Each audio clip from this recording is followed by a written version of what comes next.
Before we sit down, let us all move on to our verse for the reading of the Lord, verse of the Lord. Hallelujah. And our verse is in Matthew chapter 25, verse 29, only one verse po. And if we are ready, let us all read it with understanding. 1, 2, 3, go. For whoever has will be given more, and they will have an abundance.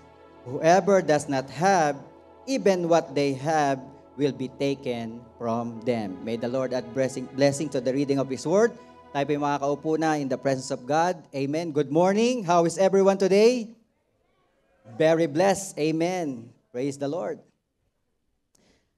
At habang our mga kapatid ay naghahanap ng maupuan pa po.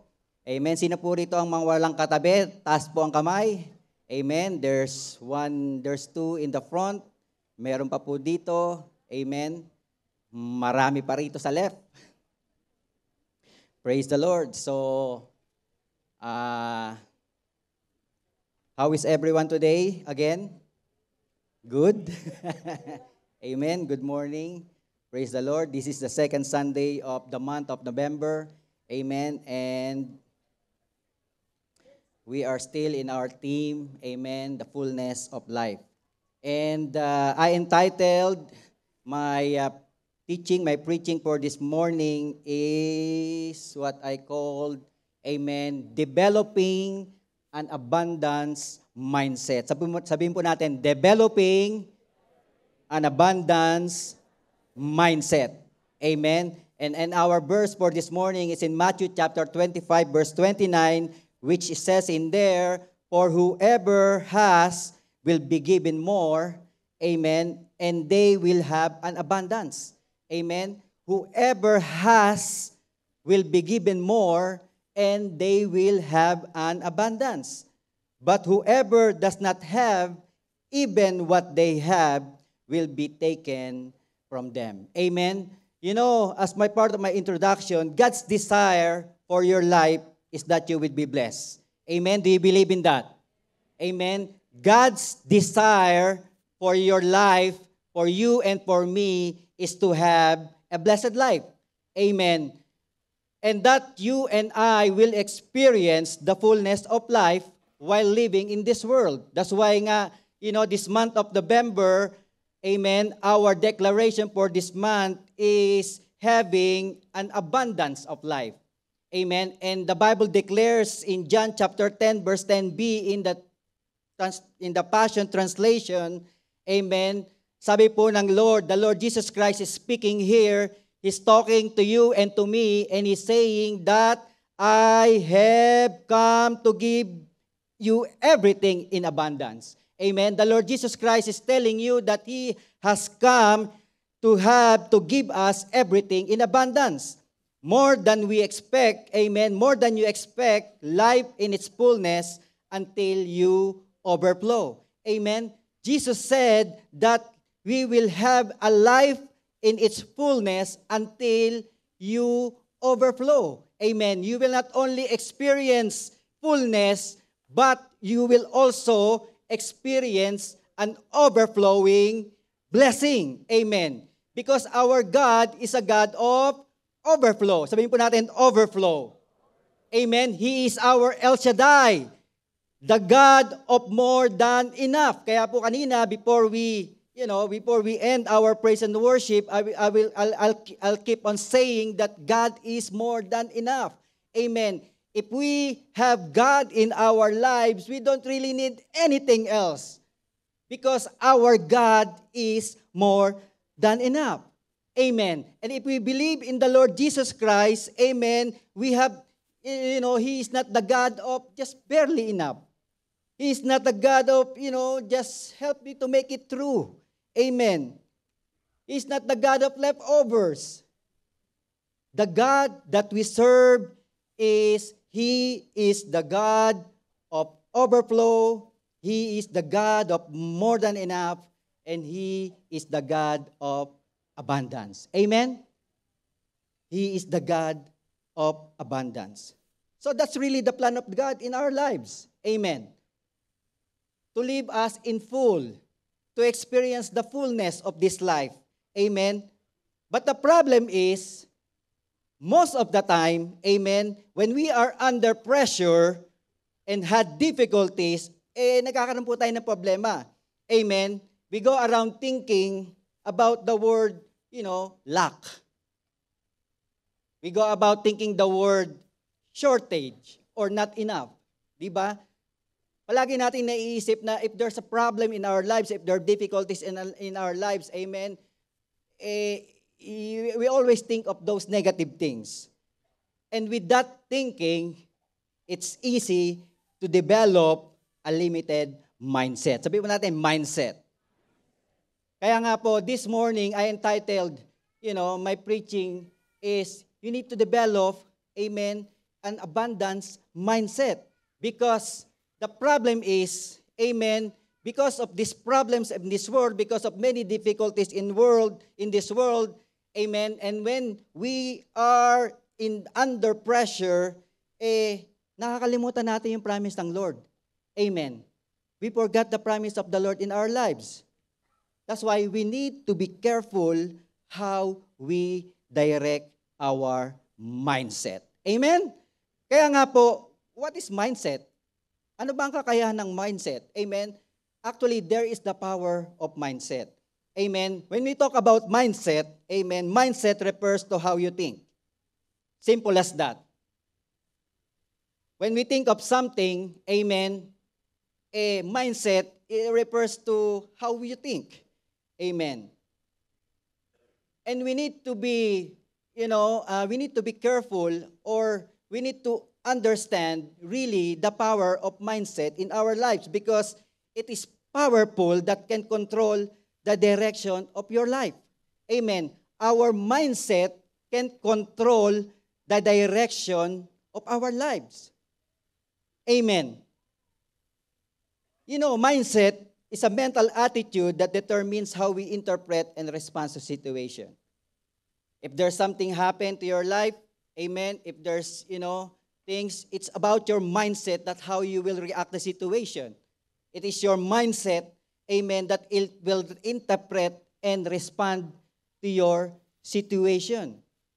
And it influences how we respond to challenges, make decisions in our lives, and it's all about our mindset. That's why mindset affects our motivation and overall view on life. Mindset is like a manual transmission car. Amen? So, sino po yung mga driver na marunong mag-drive ng manual transmission? I know most of us, who came from the Philippines know how to drive a manual transmission. Amen? But, the key for driving a manual transmission is you need to have to properly, make a good shift, amen, in different situation. If you don't properly shift your gear in manual transmission, you will stall. Amen. Especially sa mga pataas. Sino yung mga natatakot mag-drive pataas? Kasi mahirap mag-gear. You need to balance your clutch and your gas so that you can properly shift. Amen.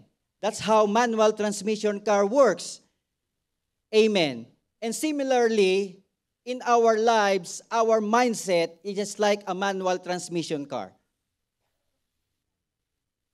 That when there ever a situation in our lives, amen, when we become too attached to our old ways, when we are attached to our old thinking, amen, the problem sometimes is we cannot be able to shift our decision, our mindset. Amen? That's why when we miss to shift it, when we stall, amen, namimiss natin yung goodness, yung plan ng Lord sa buhay natin.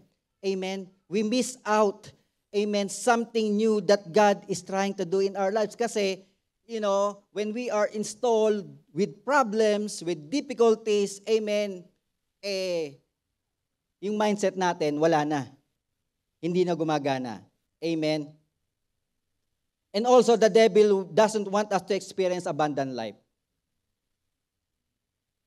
While Jesus have come to give us everything, Satan also have come, the thief, to stole everything in us.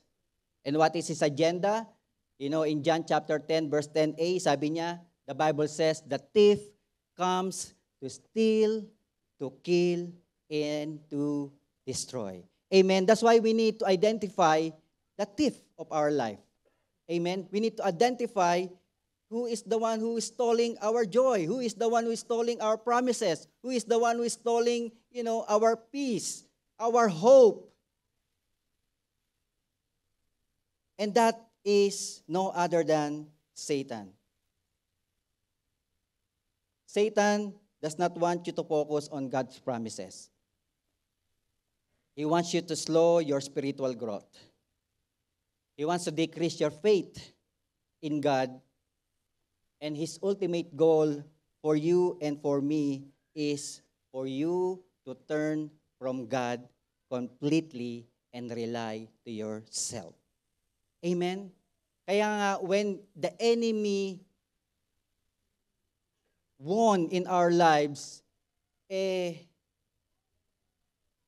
doon tayo nagkakaproblema.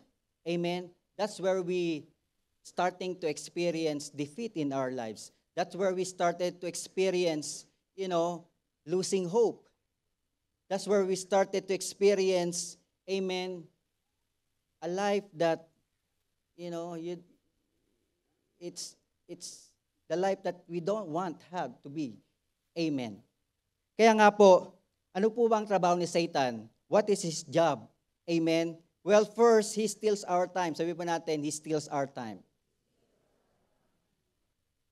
He steals our time for God. Sabi nila, the word busy is a tool that Satan used to get us off track and to steal our time. Amen. The word busy. And most of the time, it is not the sin. Amen. It is not the sin that really rob us to experience the fullness of God. It is not the sin. And what is that? Instead, we miss what God has for us because we fill our lives with busyness. Amen? We fill our lives with busyness. Secondly, the thief, amen, our enemy, he kills our desire. Sabi po natin, desire. Once he steals our time, then he kills our desire. Amen? He kills our desire for God. Kaya, minsan, amen, yung desire natin to worship Him, our desire to go to church, our desire to read the Bible, because He already steal our time. We become busy with so many things in this world. We don't have any more desire to worship the Lord. Amen. That's where we going to have many excuses. And our desire, amen, is what makes us, if our desire is for God, then that is where our life will become more and more closer to our God. That's why, that's another reason why the enemy has come in our lives. Thirdly, bilis wala akong ginagawa. 2, 3. Yun. Thirdly, he destroys our potential. Sabihin mo natin, potential. Satan destroys our potential for Christ. Amen. Our integrity, our impact for Christ becomes lost. Amen. Yung our potential to serve Him, our potential, to share the Word of God, He destroys it. Yun po ang trabaho ng enemy sa ating buhay. The Lord Jesus Christ come to give us a life in abundance, and at the same time, the enemy can come to steal, to kill, and to destroy. But again, Satan may try to steal, to kill, and destroy what God has in store for you. Amen. But God's original plan for you is to prosper you and to experience abundance. Amen? We just need to learn how to shift our mindset. We just need to develop an abundance mindset. Kaya nga po, sabi ng Lord in Matthew chapter 25 verse 21, again, amen, sabi po, for whoever has will be given more, and they will have in an abundance. Whoever does not have, even what they have will be taken from them. The question is, do you really want to live a defeated life? No, amen. Amen. Do you really want that even though what little do you have, it will be taken from you? No. Amen. What we want is to have abundance mindset. Amen. We have the belief that God has more than enough resources for each and every one of us. Kaya nga po in Philippians chapter 4 verse 19, amen, it says in there, and my God will meet all our needs according to the riches of His glory in Christ Jesus. Amen?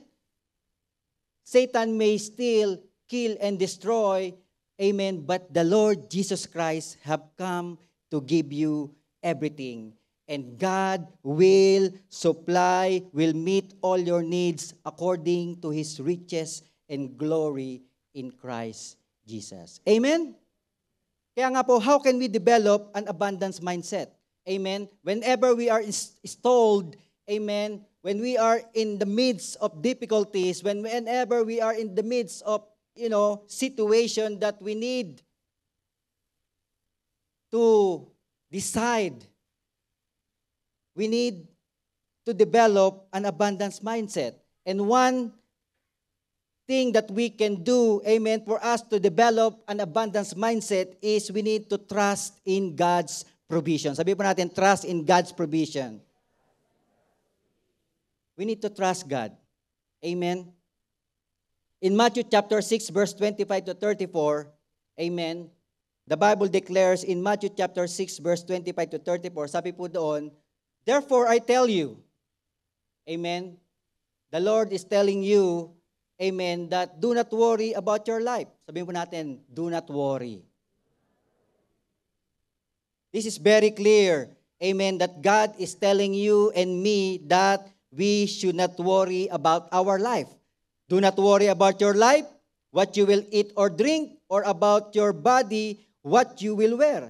Kaya nga po, do not worry about your lunch. Maaga pa. It's only 10:49. You're already thinking about your lunch.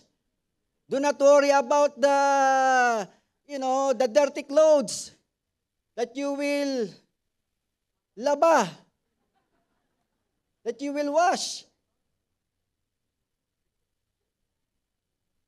And then, sabi po doon, amen, is not life more than food, and the body more than clothes? Look at the birds of the air, they do not sow or reap or store away in barns, and yet your heavenly Father feeds them. Are you not much more valuable than they?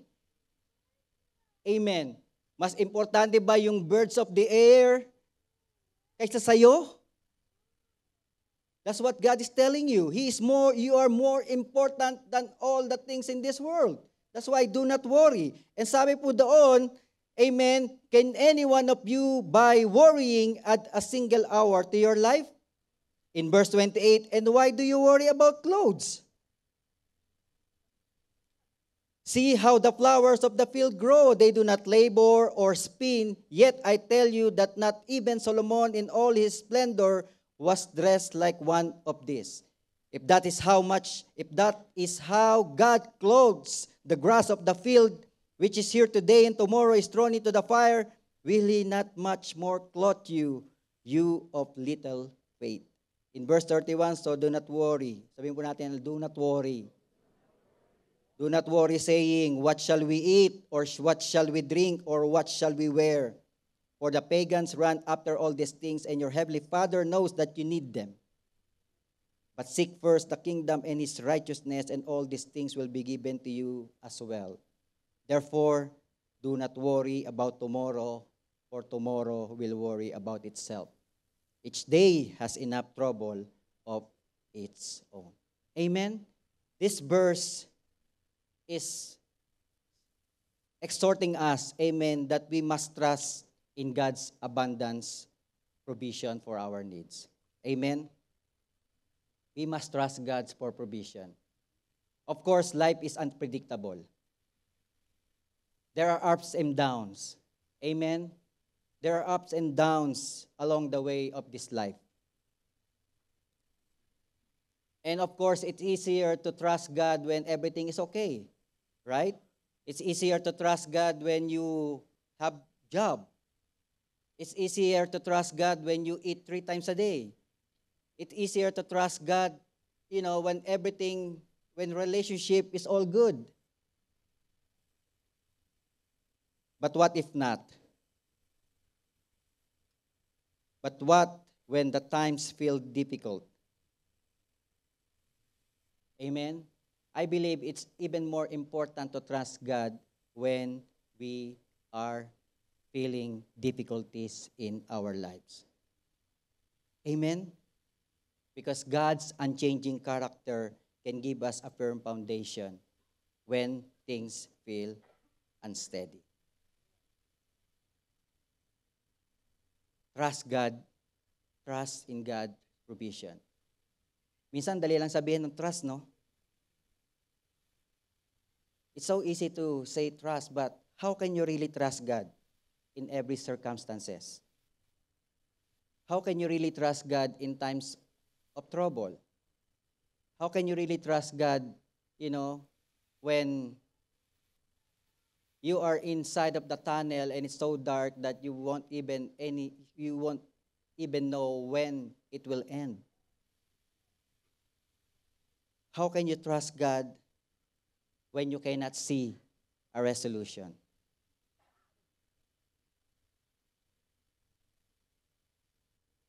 Trusting God is just, simply believing. Amen? Sabi po ng Google, amen, the meaning of trust is, to trust is to believe in the reliability, truth, or ability, or strength of something. Amen? When you say trust, amen, is you believe in the reliability, you believe in the truth, and even you believe in the ability or strength of something. So for example, amen, I believe all of us here ride an airplane already. Amen? Because, those people who came from the Philippines, how did we come here? We did not swim in the Pacific Ocean. Of course, we ride an airplane. Amen? But you see, even we don't know the pilot, amen, we are trusting him that he can take off the plane, he can fly the plane, and he can land the plane. Amen? We just trust it.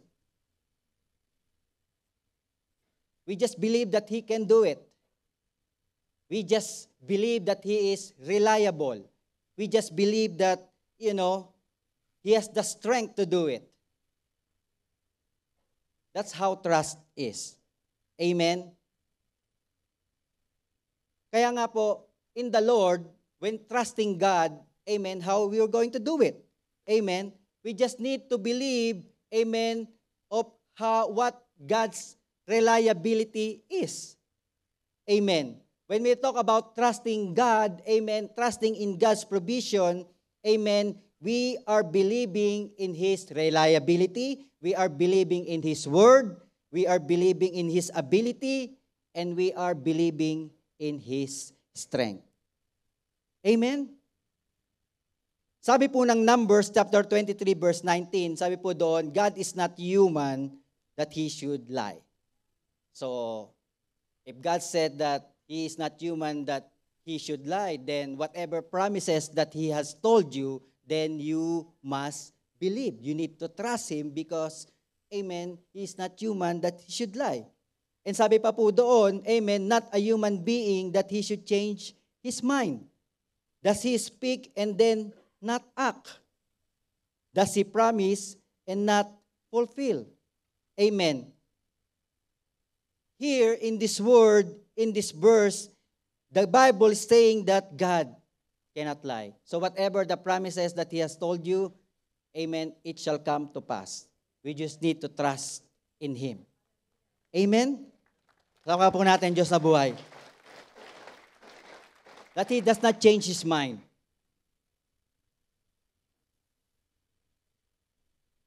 The question is, ano bang sabi ng Lord sa'yo? Amen? Now that you are looking for a job, ano bang sabi ng Lord? What that God tell you to? Amen? Kasi yun yung importante. Ano yung panghahawakan natin?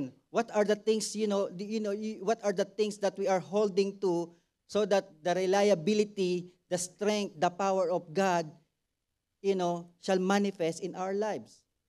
But if we don't have anything to rely to, but we don't have anything, we don't have any promises that we are going to hold on to, then there's nothing to trust.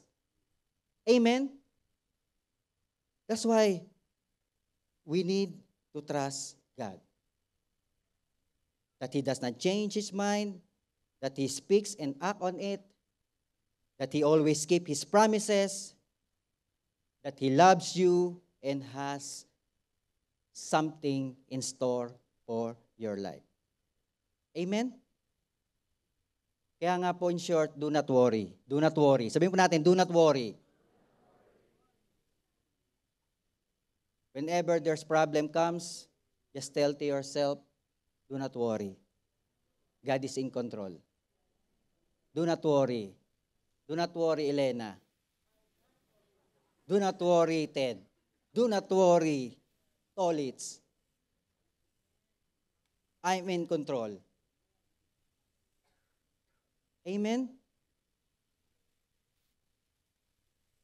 You're having difficulties in your school, do not worry.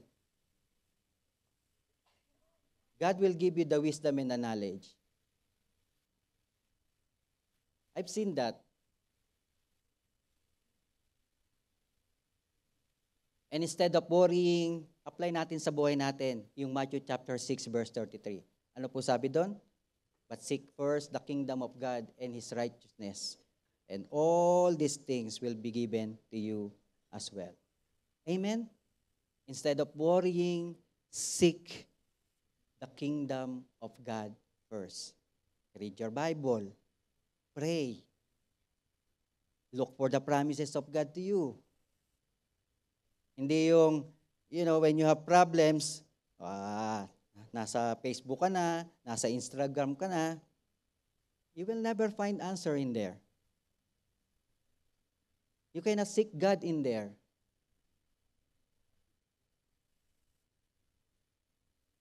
But if you want to trust God, amen, if you want to trust in His provision, we must seek God first in our lives. By reading His Word, by meditating His Word. Amen? Secondly, mabilis lang po tayo ngayon. I hope. Secondly, we need to focus on spiritual abundance. Sabi po natin, focus. Now that we have trust God, then we need to focus on spiritual abundance. Amen? In Matthew chapter 6, verse 19 to 21, sabi po doon, amen, do not store up for yourselves treasures on earth. Amen? Where moths and vermin destroy, and where thieves break in and steal. In verse 20, but store up for yourselves treasures in heaven, where moths and vermin do not destroy, and where thieves do not break in and steal. For where your treasure is, there your heart will be also. Amen? So the Bible is saying that we need to not focus on earthly things. We should not focus on treasures on earth. Amen. But we need to focus on spiritual abundance. Pag sinabi po nating earthly treasures, amen, in general, treasures on earth, ay makikita po natin, mostly it includes money and possessions and material things. Amen. When we talk about treasures on earth, it talks about money, it talks about possession, it talks about material things. Amen. But the Lord Jesus Christ did not tell you, did not say that you can own a phone. Jesus Christ did not say that, you can't buy a computer. The Bible did not say that you can't purchase a home, or you can't drive a car, or you can't buy gifts for someone else, or you can't save money or invest. The Bible did not say that. The Lord Jesus Christ did not say that. Did not say all those things. Or you can't buy more than one shirt. You can have 2, you can have 3, you can have 4. The Lord did not say that you cannot buy more than 1 jeans or 1 shoes. You can have more shoes. He did not say that. But what Jesus is saying that do not store up for yourselves treasures on earth. Why? Because in verse 21, sabi po ng Lord, for where your treasure is, there your heart will be also. If you keep storing treasures on earth, amen, your heart will follow there. Your heart will become worldly. Amen? If you keep focusing on accumulating money and material things of this world, then your heart's desire will be in this world. And if you love the world, then the love of God is not in you. Kaya nga po sabi sa 1 John chapter 2 verse 15, amen, do not love this world, nor the things it offers you. It's okay to have all those things that you needed, but do not love this world or things in this world. Why? Because when you love the world, you do not have the love of the Father in you.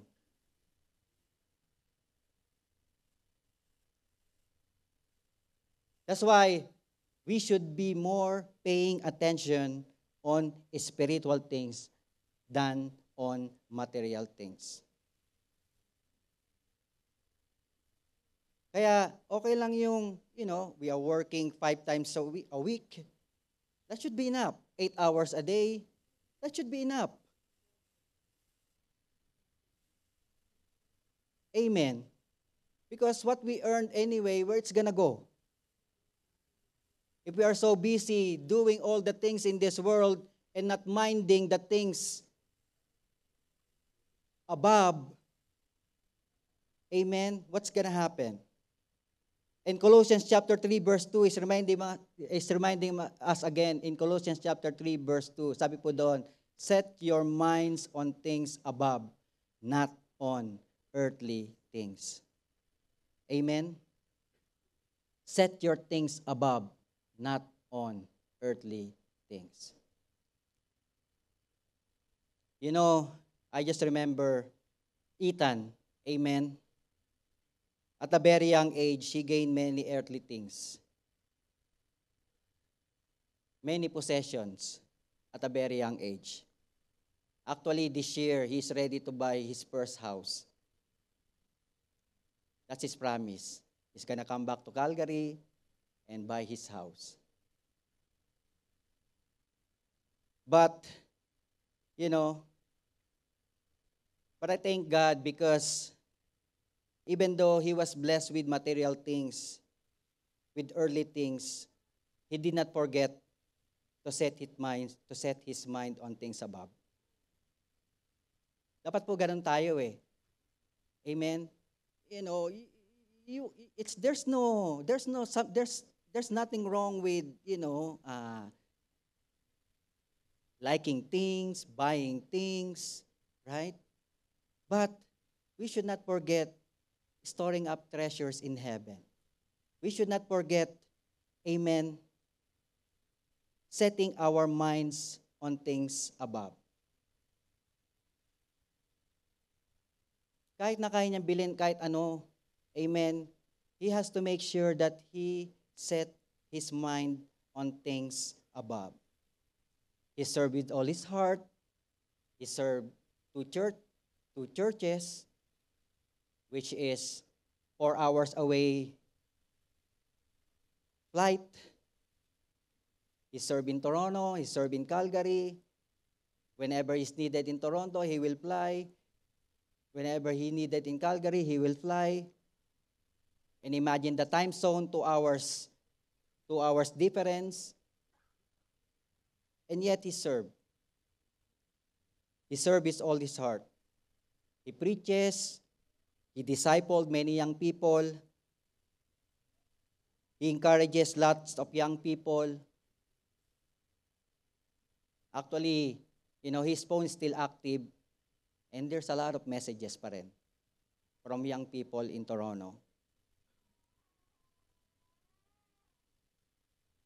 Asking for his guidance, his help. Parang gusto ko nang sagutin eh. Kaya lang baka matakot sila eh.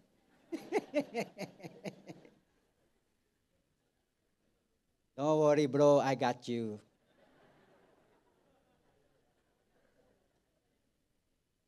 But kidding aside, amen, he did his best to obey and please God. But kaya nga, even though he is gone too soon, amen, I know that he store up treasures in heaven. Kaya nga po sa buhay natin, we might not experience all the good things here on earth. But anyway, life is temporary. We could say life is short. Paano pag dumating na si Lord bukas? Busy pa tayong nagpapayaman. Busy pa tayong, to satisfy our self-desire. Amen? But whatever happens in this life, when we focus on our spiritual abundance, our treasure in heaven will be secured. Amen? And that should be our goal, that we should set up our treasures in heaven. We need to focus on our spiritual abundance. Because after this life here on earth, everything that we possess, everything that we save, everything that we earned, iba lang makikinabang.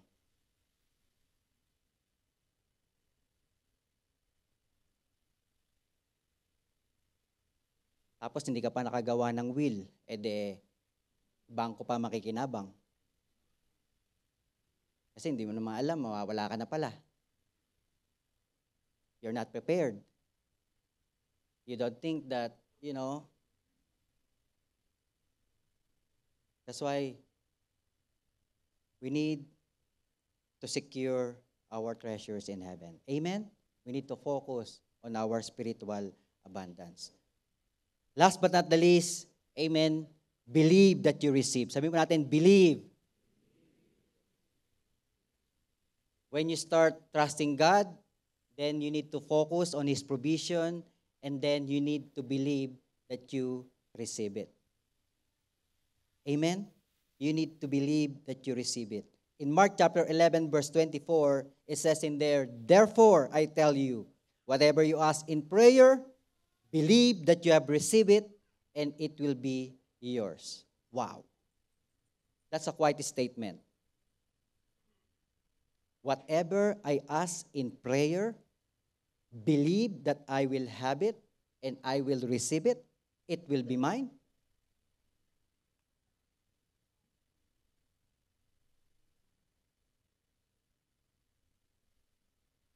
Nothing is impossible with God. And sabi nga nung kanta, Amen. You said, God said, I believe.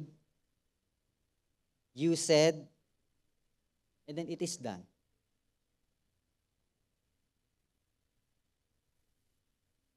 Kantay natin. You said, I believe. You said, it is done. Ano ba ang prayer mo ngayong oras na ito? Ano ba ang what you need? What is your need today? What is your heart's desire today? What are you experiencing today? Amen, that you need God's intervention in your life. And when you are singing that song, you said, Lord, you said that you will bless me. You said, Lord, that you will provide for all my needs, Lord, according to your riches and glory to Christ Jesus. You said, Lord, that nothing's impossible to you. You said, Lord, that you are the same yesterday and forever. Lord, you said that I'm not the tail. I am the head. You said, Lord, that I will lend, I will not borrow, but I will lend. Ang dami. Diba? And then, when you said to that, Lord, you said, I believe. You said, Lord, it is done. Amen.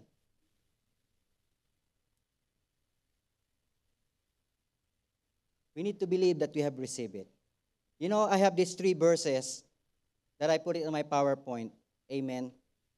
Tatlo lang kasi, pag masyadong marami, hindi tayo matatapos. Kaya 3 lang nilagay ko. Amen? Basahin po natin. Matthew chapter 9, verse 29. Sabi po dito, Then he touched their eyes and said, According to your faith, let it be done to you. Amen? And in Matthew chapter 15, verse 28, it says there, Then Jesus said to her, Woman, you have great faith. Your request is granted. And her daughter was healed at that moment. In Matthew chapter 17, verse 20, in the NIV version says in there, Because you have so little faith, truly I tell you, if I have faith as small as a mustard seed, you can say to this mountain, Move from here to there, and it will move. Nothing will be impossible for you. So ano po makikita natin sa, what are the common word that you can find in these verses? Amen? Yung word po na faith. Sabihin po natin, faith. Faith is very important for us to receive what are we praying for. Amen? It is by faith, it is our faith, amen, that we will receive what we are praying for. And the question is, what is your faith today? Amen? What is our faith today? Do you believe that God can deliver you from poverty? Do you believe that He can save your relationship? Do you believe that, He can give you the best job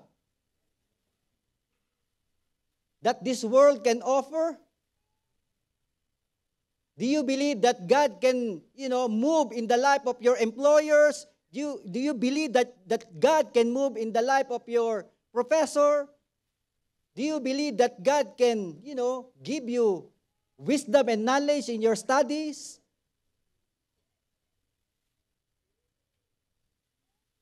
Do you believe, amen, that's the question, that He can give you the fullness of life in this world? Do you believe? What is your faith today? And the Bible says, let it be done according to your faith.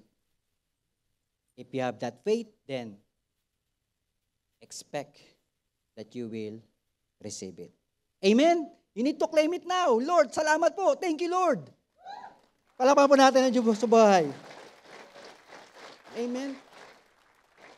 We need to believe according to our faith. Kaya nga po, those 3 things, amen? There's a lot of things that we can, do to develop our abundance mindset. But these 3 things will help us really, amen, shift our gear, shift our mindset, amen, so that we can experience the fullness of life in this world. We need to trust, we need to focus, amen, and we need to believe. Kaya nga po as I end, amen, what is our mindset today? That's my question. What is your mindset today? Do you have an abundance mindset or a lacking mindset?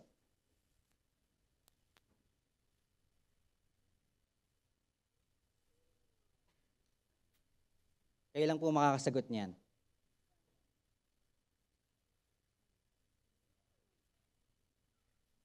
Meron po ako ditong isang baso. Amen. Yung baso. At merong tubig, kalahati. Amen. What do you see? What do you see with this glass of water? Amen. It will show you how your mindset is. Kasi pag tinapon natin kasi, what is your mindset today? You know, with this glass of water, you will really tell what is your mindset today. Is it an abundance mindset or is a lacking mindset? Amen. If you look on the glass, amen, here, there's two things that we can tell about this glass. Amen. The first one is half full. And the second one is half empty. If you see this glass half full, amen, then it's just simply you have an abundance mindset. Why? Because you can see that you only need half to make it full. Right? It's that, at least you have half full. And then whatever happening in your life, I have this, then you will be content, you will be glad, you will be, you will be grateful that you have a half full of water in your life. And then there's another mindset, makikita natin, no? Yung half empty. Kalahati lang. Amen. You will never really appreciate what you have. The Lord is giving you already, a lot of things in this world, and yet you still see it as kulang. Still half, Lord.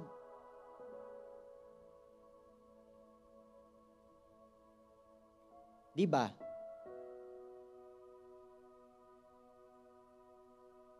Kaya nga po, sa buhay natin dito sa mundo, amen, if we are not contented in everything, we will always see things that we are lacking, that we need more. But if we have that abundant mindset, amen, we will be thankful always, amen, that God has given us, amen, the things that we needed in this world. When you open your eyes this morning, that's already a blessing. When you feel strong, great, that's also already a blessing. That's already something that you can thank for. Because a lot of people in there, in the hospital, a lot of people are sick. A lot of people are hopeless because they don't know God, or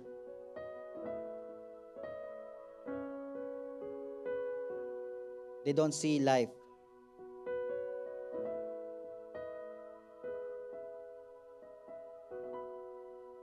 That is full of hope.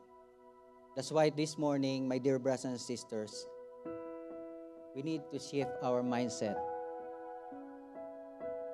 Whenever there's temptation, whenever there's attack of Satan, when there's, attack of the enemy in our lives, we need to shift our mindset always in abundance mindset. That God is always with us, who will provide for us, who will protect us, who will heal us, who will give us hope, who will give us joy, who will give us peace no matter what happened in this world. But developing a mindset, developing an abundance mindset is not just one thing. Amen? Not just today, not just this morning. We need to develop our abundance mindset every day. Just like tending a garden.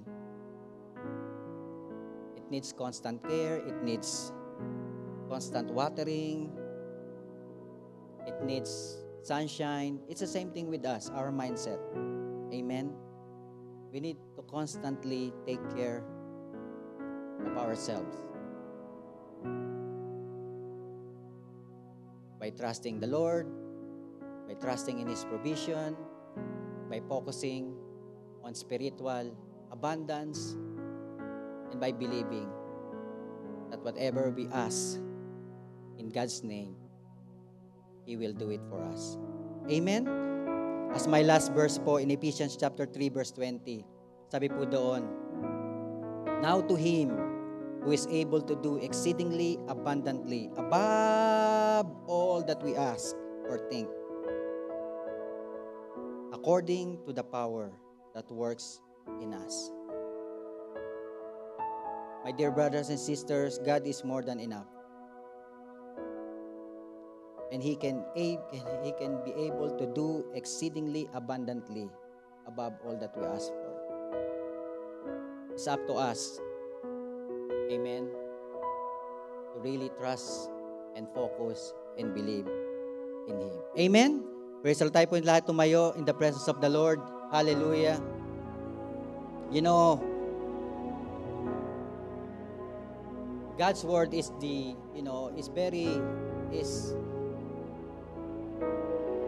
really, we need it. The God's word, we need God's word, amen, to comfort us.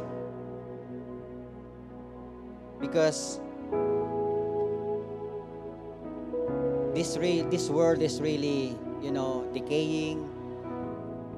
We look on the news, amen, a lot of wars is happening, a lot of disaster is happening. You can see in the Philippines, kung pwedeng sabay-sabay na lang sila na dumating lahat eh.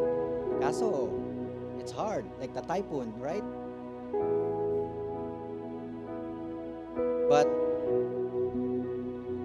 whatever the things that is happening in this world, whatever the things that is happening in your life today, amen, if we believe, if we will declare to ourselves, my God is more than enough for me, then I don't need to worry a thing. That's why if you can bow down your heads and close your eyes today, whatever your prayer today, whatever your desire, whatever your prayer request to God, I'll give you a moment to talk to Him. The Bible says in His word that there's 2 or 3 gathered together in His name, there He is in the midst of them. I know God is here today to meet all your needs according to His riches and glory in Christ Jesus. And no matter what stand of your life today, He is able to do exceedingly above all that you can ask or think. You just need to believe. And if there's any doubt, any fear, any disbelief na naramdaman po natin in our hearts, if there's any, mistrust, distrust, let us ask for forgiveness. The Bible declares that if there's any sin in our hearts, He cannot hear us. That's why if there's anything that we need to confess, I want want you to confess it now. If we rely on ourselves, we did not wait for the Lord, that's a sign of distrust.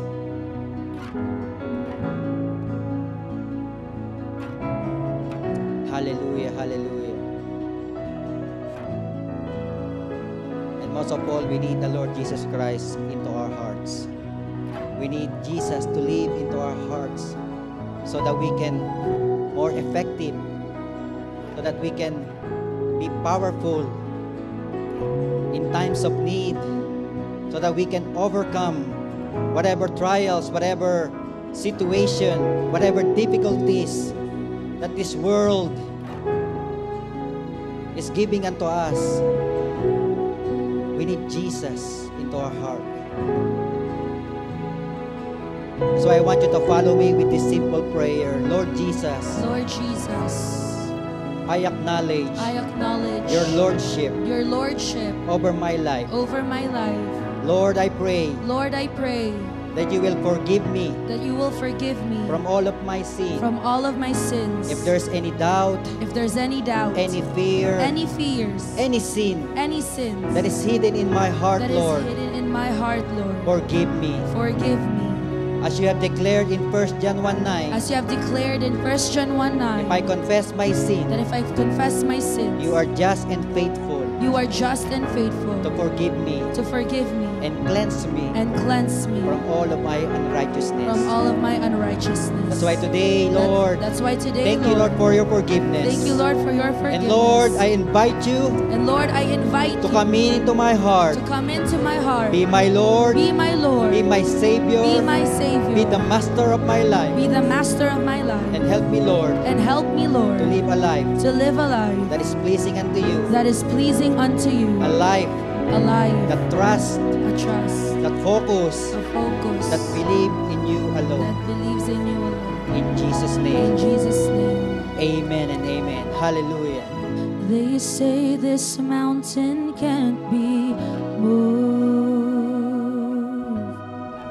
moved. They say these chains will never break. But they don't know you like we do.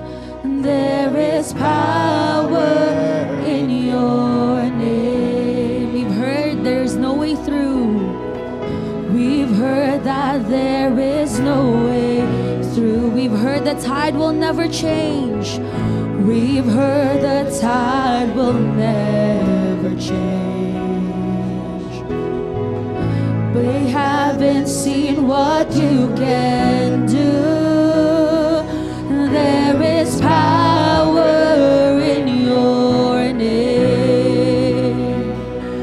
So much power in your name.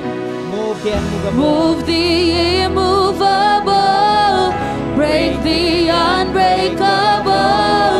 God, we believe. God, we believe for it. From the impossible, we'll see a miracle. God, we believe.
God is saying, we need to act.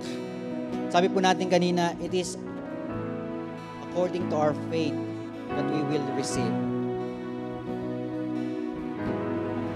Now, God is saying, to show your faith, you need to come into my altar. And if that's you today, I invite you to come to the front. By faith, you will move. By faith, you will act. By faith, you will respond.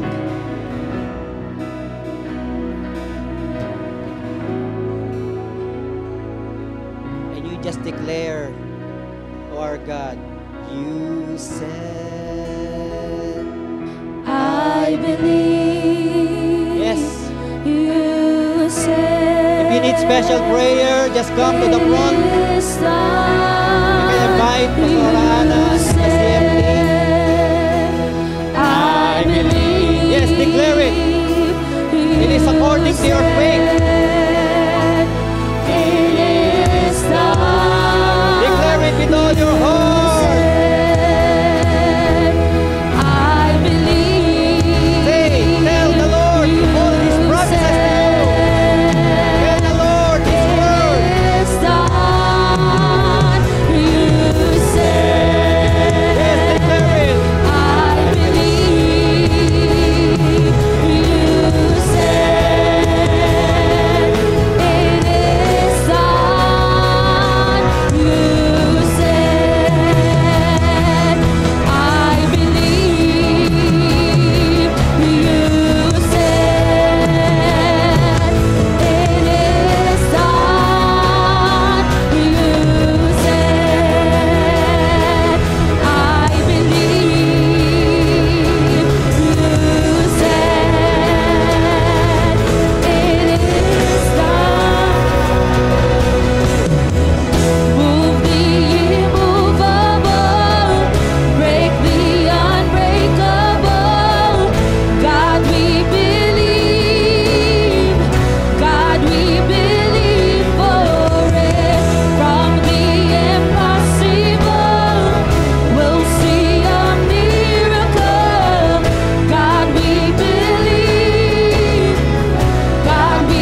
never fail.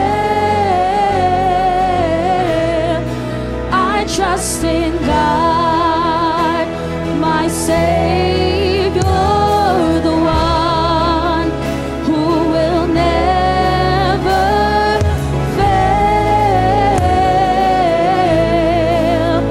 He will never fail.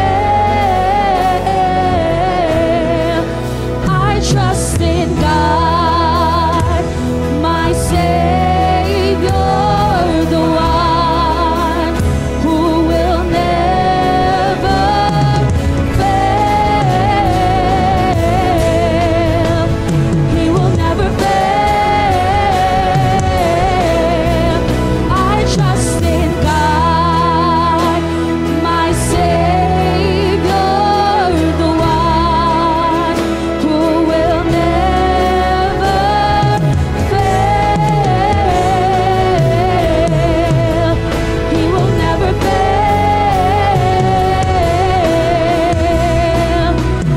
I sought the Lord, and He heard, and He answered. I sought the Lord, and He heard, and He answered. I sought the Lord, and He heard, and He answered. That's why I trust Him. That's Yes. why I Let us trust declare Him. it. I sought the Lord, and He Hallelujah. heard, Declare with all and He your heart. answered. I sought the Lord, and He heard, and He answered. I sought the Lord, and He heard, and He answered. That's why I trust Him. That's why I trust Him. God, my Savior, the one who will never fail. He will never fail. I trust in God, my Savior, the one who will never fail. He will never fail. I trust in God, my Savior, the one who will never fail. He will never fail. Hallelujah. Whatever prayer that you have uttered today, just believe that you have received it. Just like what He said in His word, that you are more precious than all the things in this world. You are precious in the sight of God. That's why never, never, never think that you are lacking. Never think that you don't have enough. Never think the mindset of scarcity. But always shift your mindset in an abundance mindset. That the God you serve, that the God you worship, that the God you honor is the God who is more than enough, and that He can able to do immeasurably more than we can ask for or think.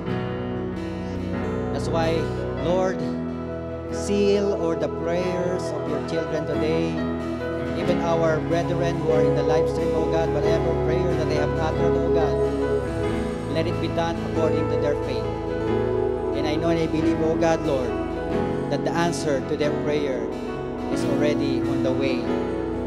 That's why, Lord, maraming salamat po. Thank you, Lord, for your goodness. Thank you, Lord, for your faithfulness, because you are our failing God. You are the same God yesterday, today, and forever. And there is nothing is impossible possible for those who believe in His name. That's why, Lord, allow your children, O God, your people to experience your fullness of blessing upon their lives, Lord. Not only today, not only tomorrow, not only next week, Lord, but all the days of their lives, O God. There may be trouble, there may be difficulties, O God, Lord, that they will always look upon you, O God, Lord. They will always see the goodness. They will always see your faithfulness upon their lives, O God, so that they will become victorious in every day of their lives in the name of Jesus. Lord, maraming salamat po, and let us all lift up our hands, hallelujah, and touch heaven right now. And the Lord will release your blessing upon your life today. Hallelujah. Lord, touch every hand that is being lifted up today, O God.